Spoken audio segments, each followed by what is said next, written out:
If all of this looks familiar to many of you, it should, because this is the wharf set that you see on Peyton Place. And this young lady, of course, is Barbara Parkins from Peyton Place. Are you still in production, Barbara? Yes, I went back after the movie was finished. And the movie, of course, Valley of the Dolls. There's a rumor going around that you may try to get out of Peyton Place. Any truth to this? That's a possible rumor. I think after 3 years that people get tired of doing the same thing, so naturally it's a normal instinct for a person wanting to get out and do other things. And when you become bored with something, that isn't much fun. Let's talk about your role as Anne, then, in Valley of the Dolls.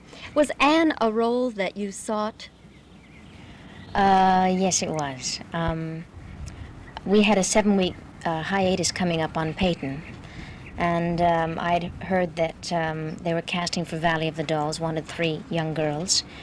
And I went to David Weisbart and I said, I'd like to meet Mark Robeson in regards to one of the roles. He says, well, which do you feel suited for?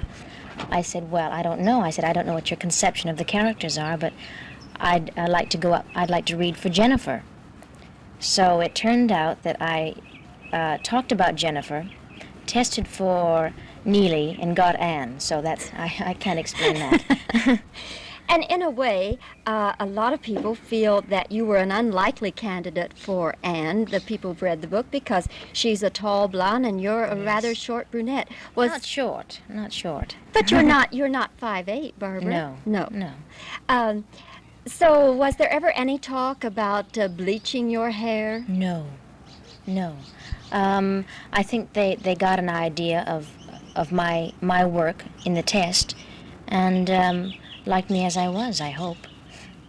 The story going around is that you're fantastic in the role, and that this is really going to skyrocket your career.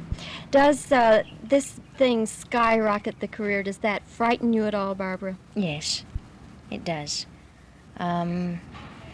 Something becoming that successful, if that's the case, so suddenly it's kind of difficult to cope with, I think. And there's a lot that you have to understand and a lot that you have to cope with. Do you think that, has anybody tried to give you any advice on how to cope with enormous success in the movie business? Everyone does, but you have to use your own judgment, so, you know. What do they tell you?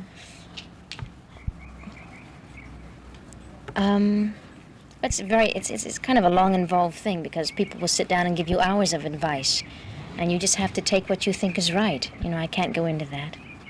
Are you married, Barbara? No. You have plans to be married? Someday, yes. Do you live with your family? No, I live alone. Where is your family? In Canada, Vancouver, Canada. Barbara, we're out of time, but it's been nice talking with you, and we wish the most success, but most of all, we wish for you happiness. Thank you very much. Thank you.